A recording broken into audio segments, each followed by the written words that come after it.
جو ہے وہ گھات لگائے ملزمان نے، یعنی باقاعدہ ٹارگٹ کر کے ان کے اوپر اٹیک کیا گیا ہے۔ ایڈیشنل آئی جی کے بھائی نعمان افضل ان کا نام ہے، سجاد افضل کے بھائی نعمان افضل، وہ اس واقعے میں فوری یعنی ان کی موت ہو گئی، اور آئی جی موٹر وے کو زخمی حالت میں ہسپتال منتقل کیا گیا جہاں ان کی بھی حالت کریٹیکل ہے۔ تو ابھی اس واقعے کی تحقیقات کی جا رہی ہے کہ کیا یہ واقعہ دہشت گردی کا واقعہ ہے۔ یہ خاصا یعنی ایک المناک واقعہ ہے، اور یہ اس حوالے سے بھی ہے کہ خود پولیس افسران جو کی خاصی اچھی سیکیورٹی ہوتی ہے، اور موٹر وے جو سیف پیسج ہے پاکستان کا، جس کے اوپر موٹر وے پولیس بہت ایکٹیو ہے، اور یہ بند ہے دونوں طرف سے، یہاں پر اس طرح کی ایکٹیویٹی ہو جانا، فائرنگ ہو جانا موٹر وے کے اوپر اس طرح کا واقعہ بہت کم پیش آتا ہے، اور ایک سینئر پولیس افسر کے اوپر اٹیک ہو جانا یہ خاصا الارمنگ ہے کہ کہیں یہ اس کا تسلسل نہیں، کیونکہ جیسے ہمارے ملک میں، ہمارے پڑوسی ملک میں افغانستان میں بہت سی چینجز ہیں، تو وہاں کا ایک ریئیکشن جو ہے وہ پاکستان کے اندر پچھلے کچھ دنوں میں دیکھنے میں آ رہا ہے۔ بہت سی ایسی قوتیں ہیں جو کہ پاکستان کے اندر دوبارہ سے لا اینڈ آرڈر کو خراب کرنا چاہتی ہیں، تو ایک ہائی پروفائل پرسنالٹی کے اوپر اٹیک کو دونوں اینگل سے دیکھا جا رہا ہے کہ کیا یہ ٹیررزم کا واقعہ ہے یا کوئی ذاتی دشمنی یا اس کے پیچھے کوئی اور معاملہ تو نہیں۔ بہرحال یہ ایک ایسا واقعہ ہے جس کے اوپر غور کرنے کی ضرورت ہے، الرٹ رہنے کی ضرورت ہے۔ اور آخر میں ایک اور خبر آپ کے ساتھ شیئر کرتے ہیں، وہ خبر انٹرنیشنلی بہت امپورٹنٹ ہے اور خطے کے حوالے سے بھی امپورٹنٹ ہے۔ افغانستان کو لے کر یہ بات ہو رہی ہے۔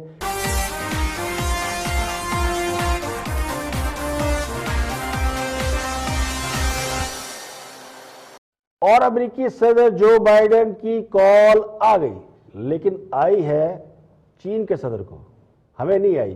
ہم تو انتظار کر کر کے پھاوے ہو گئے ہیں، بلکہ پوری حکومت اس انتظار میں تھی کہ امریکی صدر جو بائیڈن خان صاحب سے رابطہ کریں گے۔ ہمارے ایک مشیر معید یوسف وہ امریکہ بھی گئے، بڑے شکوے کیے، اخبارات میں آرٹیکل بھی چھپوائے کہ جناب امریکہ ہمیں منہ نہیں لگا رہا، افغانستان میں اتنی بڑی تبدیلی آ گئی، امریکہ افغانستان سے نکل گیا، لیکن امریکی صدر نے، امریکہ تو لگا رہا ہے اور لوگ مل رہے ہیں، لیکن امریکی صدر جو ہے انہوں نے کال نہیں کی، اور اس کال نہ کرنے کا شکوہ اس لیے ہے کہ خان صاحب کو کال نہیں کی، یعنی پرائم منسٹر کو کال نہیں کی۔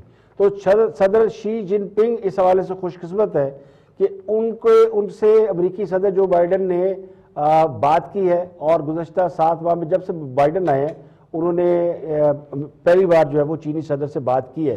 اس کا تناظر، اس کے پیچھے جو بیک گراؤنڈ ہے وہ یقینی طور پہ افغانستان کے حالات ہے، کیونکہ چین وہ ملک ہے جس نے طالبان کی نئی حکومت کو ویلکم کیا ہے، اور انہوں نے طالبان کے جتنے بھی جو نئے پروجیکٹس ہیں یا منصوبے ہیں یا افغانستان کو جو نیا ری بلڈ کرنا ہے، تو چین اس میں سب سے آگے ہے۔ تو امریکہ کو ظاہر اس بات پہ تھوڑی سی کنسرن ہے کہ طالبان کو سپورٹ نہ کیا جائے یا افغانستان کو اس طرح سپورٹ نہ کیا جائے، لیکن چین جو ہے اس معاملے میں وہ پہل کر چکا ہے۔ تو چینی سرکاری میڈیا نے یہ رپورٹ کی ہے کہ دونوں رہنماؤں میں جو ہے بڑی میٹھی میٹھی بات ہوئی، ورکنگ ٹیموں کی سطح پر رابطے کا اتفاق ہوا ہے، موسمیاتی تبدیلی میں بات ہوئی ہے، اور یہ بات ہوئی۔ تو یہ 90 منٹ کی ملاقات بات ہے، یہ کوئی چھوٹی کال نہیں ہے، لانگ ڈسٹنس 90 منٹ کی کال، 2 بڑی طاقتوں کے سربراہوں نے بات کی ہے۔ تو موسم کی تبدیلی پہ کیا بات کریں گے، لیکن چونکہ وہ ہمارے بھی ہوتا ہے کہ پھر جو ایک پریس ریلیز جاری ہوتی ہے اس میں سارا میٹھا میٹھا ہپ لکھا ہوتا ہے، جو کڑوا ہوتا ہے وہ سارا سائڈ پہ گیا ہوتا ہے۔ تو وائٹ ہاؤس نے بھی کہا جی کہ ہم نے چونکہ امریکی تھوڑی سی بیچ میں بات کر لیتے ہیں، تو انہوں نے کہا جی ہم نے اسٹریٹجک معاملات پر گفتگو کی ہے، اور ہم نے چین اور امریکہ کے درمیان جو مسابقت کا نظام ہے اسے بہتر بنانے کی کوششوں کے لیے یہ بات کی ہے۔ تو امریکی عہدیدار نے بتایا کہ امریکی اور چین کے درمیان کورونا پر بھی بات ہوئی ہے، اس میں کسی جگہ پہ بھی افغانستان کے حوالے سے کوئی بات جو ہے وہ ڈسکس نہیں کی دونوں پریس ریلیز میں، نہ امریکہ نے نہ چائنا نے۔ یہ بڑی دلچسپ بات ہے کہ دونوں نے ظاہر یہ کیا ہے کہ جیسے افغانستان ایک بالکل ہی چھوٹا سا ایشو ہے اور وہ بالکل ختم ہو گیا۔ تو چین کی طرف سے جو پریس ریلیز ہے اور جو امریکی صدر کی طرف سے پریس ریلیز ہے، وہ کہتے ہیں وہ بات جس کا وہ پورے فسانے میں ذکر ہی نہیں ہے، جو اصل بات تھی وہ پورے فسانے میں غائب ہے۔ اصل جو ہے وہ پیٹ میں تکلیف ہے، افغانستان کے اندر جو کچھ ڈیولپمنٹ ہونے جا رہی ہے وہ چین کر رہا ہے، اور امریکہ کو پڑھتو پڑے ہوئے ہیں، امریکہ کو مصیبت پڑی ہوئی ہے۔ تو 90 منٹ یہ سمجھانے میں لگ گئے کہ جناب آپ نے ان کو پیسہ ٹکا نہیں دینا، یہ بھوکے مریں گے اور یہ دوبارہ سے وہ حرکتیں کریں گے، اور پھر جو ہے وہ ہم ان کے اوپر دوبارہ پابندیاں لگائیں گے, کوشچن مارک اٹھائیں گے اور اپنی مرضی کے ان سے کام کرائیں گے. لیکن چائنا بھی چائنا ہے, چائنا بڑا سیانا ہے, تو چائنا کو یہ موقع تو اچھا مل گیا کہ چائنا نے جیسے ہی افغانستان کے اوپر ہاتھ رکھا ہے تو بائیڈن کی ٹھک سے کال آ گئی. تو خاص آپ کو سوچنا چاہیے تھا کہ یہ ہے کال کرانے کا صحیح طریقہ. ہاتھ رکھا نا تو کال آئی ہے, ویسے رکھا تو لوگ کہتے ہیں ہم نے بھی رکھا ہے, انڈیا بھی کہہ رہا جی ہم نے رکھا ہے. اتنی پاکستان کی اہمیت تو ہے کہ بڑے بڑے ملکوں کو جو خفیہ ایجنسیوں کے سربراہان ہیں وہ پاکستان سے لائزون میں ہے. پچھلے دنوں انڈیا میں CIA کے چیف اور برطانیہ کے چیف, MI6 کے چیف جو ہے وہ انڈیا سے ہو کر آئے اور پاکستانی حکام کو ملے. تو پاکستان کا اس خطے میں ایک بہت بڑا رول تو ہے, لیکن بات وہی ہے کہ اندر سے آپ اعتراف کرتے ہیں, اوپر سے آپ دنیا کو یہ بتانے کی کوشش نہیں کر رہے کہ ہاں حقیقت کیا ہے. اسی طرح چین اور امریکہ کے صدور نے اس پوری پریس ریلیز میں افغانستان کو زیرو رکھا ہے, جبکہ اصل معاملہ افغانستان ہی ہے اور خطے میں جو پاکستان کا جو کردار ہے پاکستان کے حوالے سے. اور امریکہ یہ کوشش کر رہا ہے کہ انڈیا کو اس کے اندر تھوڑا سا ان کیا جائے, جو کہ چائنا کو گوارا نہیں ہے. تو یعنی سفارش کی گئی کہ تھوڑا سا ہاتھ ہولا رکھو, تو پھر ہم آپ کے ساتھ جو ہے دنیا میں ٹریڈ کا معاملہ جو ہے, جو امریکہ اور چائنا کے درمیان ایک بڑی جنگ ہے جس میں یہ کہا جا رہا ہے کہ چائنا جو ہے وہ super power coming economic power ہے, بلکہ موجودہ اکنامک پاور ہے, اور امریکہ سپر پاور ہے. تو یہ دونوں بڑی پاور اب ایک دوسرے سے مل کر چلنے کی کوشش کر رہی ہیں, یہ تاثر دے رہی ہیں. یہ ہے اچھی بات, کیونکہ بائیڈن کے حوالے سے لگتا تو یہ ہے کہ جو بائیڈن ٹرمپ سے اور اپنے پیش رو سے کافی مختلف ہے, جنگ و جدل نہیں چاہتے. تو اگر وہ معیشت کی بات کرتے ہیں, اکانومی پہ اگر بڑھنا چاہتے ہیں تو دنیا ان کو ویلکم ضرور کہے گی, اور یہی کرنا چاہیے. جنگ و جدل میں کیا رکھا ہے. تو آج کے لیے اتنا ہی, کل پھر حاضر ہوں گے مزید خبروں تبصروں تجزیوں کے ساتھ. پروگرام خلاف رائے سے افتخار کاظمی کو اجازت دے. اپنا بہت بہت خیال رکھیے گا.